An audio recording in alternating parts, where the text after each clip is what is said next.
sa buong Pilipinas. Magandang hapon sa ating lahat na nandito. Lalong-lalo na sa ating mga panahon at mga opisalis, kay Kaalan at kay Sir Marlon.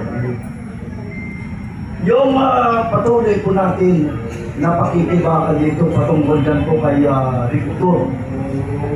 Wala po ba tayong balak sa loob? Wala ba tayong balak na doon tayo sa harap mismo ng representative mag-rally?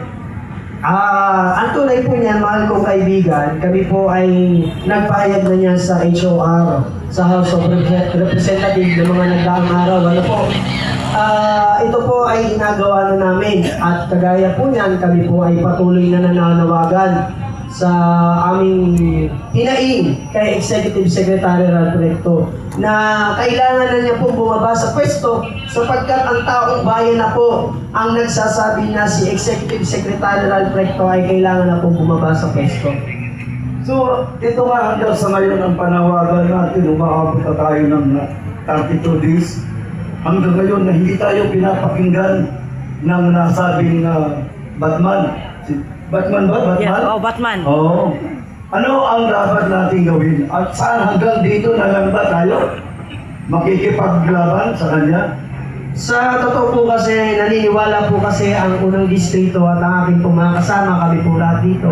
Napakahalaga po kasi ng boses ng bawat isa. Kasi sa panawagang ito, hindi man siya tamaan direkta sa puso niya, siguro naman sa isip niya, maiintindihan niya ang panawagan ng taong bayan.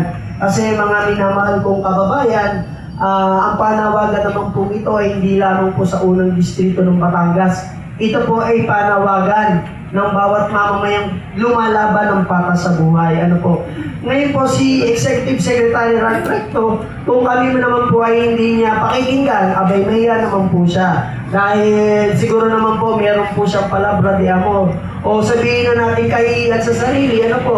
Dahil ang panawagan naman po ito ay para sa bawat mamamayan, para sa mga mamamayan. Kung makikita niyo po ang liwasang Bonifacio, maraming nagugutom, maraming naghihirap. Saan man sulok ng bansa, maraming naghihirap. Kasi po ang nagpapahirap po sa atin ay si Batman.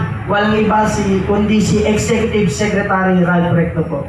Okay, maraming salamat mula kay Husga ng Bayan, Bert TV Vlog sa radyo. Alas 10 hanggang alas 12 ng tanghali.